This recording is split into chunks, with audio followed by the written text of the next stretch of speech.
I asked my bestie to try on the bridesmaid dress. She showed up in the wedding dress instead. On the morning of the wedding, my best friend and my boyfriend stumbled out of the same room looking like a hot mess. The staff was stunned. My parents were losing it. My boyfriend walked up to me all guilty and pulled me into a hug. I didn't yell, didn't cry.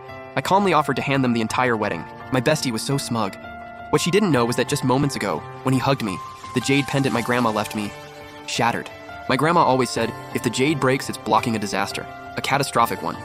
Jia Tang, last night was an accident. I accidentally put on your wedding dress and Xu Yang had too much to drink. He couldn't tell. That's what my bestie Liu Chuchu said. But the pride in her eyes, she couldn't hide it. I knew exactly what she was so smug about. Zhu Yang came from a wealthy family, looked incredible, had amazing energy. And on top of that, he was incredibly devoted to his girlfriend. In the 6 months he spent chasing me, he gifted me over 1 million yuan worth of stuff. After 6 months of dating, right when I finally agreed to marry him, this happens. The scene in front of me was almost comical.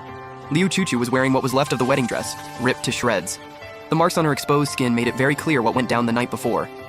My boyfriend Xu Yang stood there, head down like he couldn't even look at me. My parents kicked Xu Yang in the leg. The staff held them back, but they were still pointing at him, going off on him. Xu Yang got up off the floor, walked over to me, and pulled me into a soft hug. Jia Tang, I'm sorry, but what's done is done. Please, just let us be together. Genuinely shameless. And I'm not an idiot. I could tell he was more than happy with Liu Chuchu. Liu Chuchu did have a better body than me, and she was more open about things.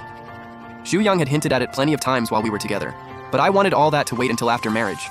Everyone was waiting for me to slap him and go off on his whole family. Instead, I smiled and nodded. Sure. And then I said, the hotel's already booked, so why don't you two just get married today? That's when Xu Yang let out a huge sigh of relief. Jia Tang, I knew you were the bigger person. My parents nearly had a stroke hearing that. They were ready to grab a broom from the staff and hit me with it. Jia Tang, you're seriously just gonna let these two walk? What about your parents' dignity? I dragged my fuming parents away. Around the corner of the hallway, I pulled out the jade pendant, broken clean in half, from inside my clothes. Mom, Dad, this is the jade pendant Grandma left me. The moment they saw the pale green jade, once flawless, now split in two, their anger vanished instantly. Mom grabbed me and rushed into the elevator, completely panicked. This just broke just now? Dad's face had gone from dark red to dead pale. His hands were trembling. No way. I nodded. It broke right when Xu Yang hugged me. Mom and Dad looked at each other, faces tight. We got off the hotel elevator, and my dad immediately announced, we're moving. Now. Walking past the life-size standees outside the hotel, my parents kicked over Xu Yang's and took mine. Mom called the wedding coordinator on the spot, demanding that every photo and every sign with my name on it be taken away. Not a single trace left. Seeing how panicked my parents were, I felt it too. I deleted every contact and every photo of Xu Yang from my phone. And just like that, our whole family bolted from the hotel. That same night, we packed up and left the city for good. The reason we were all so shaken, it was because of Grandma's jade pendant. My grandma was the most powerful fortune teller for miles around. Big things like deadly tragedies, small things like lost pets. She could read it all. Some people even said she wasn't human, that she was some kind of spirit reborn in human form, because she had never once been wrong about anything. My grandma lived to be 99 years old. The day she passed was a clear winter morning. She was sitting in her rocking chair in the yard, soaking up the sun, patted the family dog a couple of times, then called my name. Xiao Tang. I was only 8 years old. I walked over and she took the jade pendant she'd worn her whole life and tied it around my neck. Xiao Tang, keep this on always. Never take it off. If this jade ever breaks one day, it means it protected you from a disaster. You have to leave immediately. Whoever is closest to you when it shatters, a great disaster is coming for them.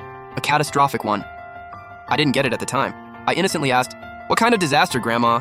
She looked at me and slowly said through her toothless mouth, Sanja Village. Just those 3 words. Then Grandma closed her eyes, leaned back in the rocking chair, and passed away peacefully. After that, Grandma had a grand funeral. Not just our village, respected people from all 6 neighboring villages came to pay their respects. I told my parents everything about Grandma giving me the pendant. I asked them what Sanja Village meant. They wouldn't say a word, just packed everything up and moved the whole family to the city. Now, years later, those buried memories came flooding back. The whole mess between me, Xu Yang, and Liu Chuchu had spread all over social media. At first, everyone agreed. Liu Chuchu, my own best friend, had done something absolutely disgusting. Then people found out I didn't even get angry. I literally handed over the groom and the entire wedding. Suddenly, people started calling me a pushover. Your bestie hooked up with your man and you just let it happen? The gossip wouldn't stop, but I didn't care. Let them talk. Liu Chuchu had successfully stolen the wedding. She was now the bride, Xu Yang's official wife, and she was loving every second of it. Her social media was nonstop. A diamond ring the size of a pigeon egg, a Y2 million red envelope from Xu Yang's parents, Xu Yang on one knee putting a crystal slipper on her foot, and cabinet after cabinet of designer goods. Thank you, Jia Tang. And thank you to the girl who was brave enough to go after what she wanted. This time I have it all. Love and money. Life is short. Be bold now. Xu Yang was hyping his wife up like crazy. Couple pics every other post. Tons of mutual friends were liking it. Some people trying to get in good with him even commented, "Guess someone just wasn't meant to be the lucky one." Liu Chuchu seemed to love watching people drag me, she replied with a big cheesy grinning emoji. I saw all those flex posts and actually laughed. They have no idea what's coming for them. On top of that, Liu Chuchu went viral bragging about the whole thing, posting her epic love story of stealing the wedding. She blew up overnight. 500K new followers, comments flooded with main character energy, bold girls get the world, and if he chose her, you were never the one.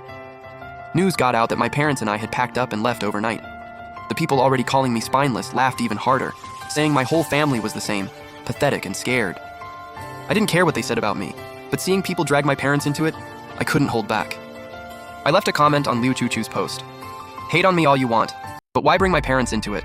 Does everyone here not have parents? Keep them out of your mouths. And Miss Liu, stop using me for clout. The second I posted it, I turned off my DMs. Sure enough, my comment got swarmed immediately. Liu Chuchu didn't reply, but she liked every single comment attacking me. I looked at all the one-sided hate, shook my head, and thought, karma's real. We didn't just move. We relocated to a place nearly half a province away. It was remote, with a much smaller population than anywhere we'd lived before. Mom said moving to a nearby city would have been fine. But Dad, something must have come to mind, insisted on going hundreds of miles away. Mom couldn't talk him out of it, so she went along. Even though I trusted my grandma's words, I was still curious about my parents' reaction. Over dinner, I asked, Mom, Dad, what exactly is the catastrophic disaster Grandma warned about? My parents, who'd been laughing just a second ago, went completely stiff. Mom put a piece of braised pork in Dad's bowl and said, Xiao Tang's grown up now, honey. We can tell her, right? Dad hesitated, then finally nodded.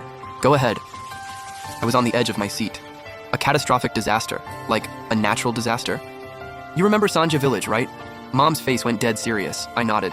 Yeah, Grandma told me about it. Mom's expression turned strange. Sanja Village had hundreds of people, just a dozen miles from our village. One night, the entire village hanged themselves. Every single one. The whole village. Wiped out. The table went completely silent. Oh my God. I was in shock. I'd always assumed catastrophic disaster meant floods or earthquakes, something natural. I never imagined it'd be something this dark. I pressed further. But why? Mom and Dad both went pale and said at the same time, it was haunted. Even after finishing the meal, I couldn't shake the shock. No wonder Grandma made sure to give me that protective jade before she passed. It had shielded me from something that massive.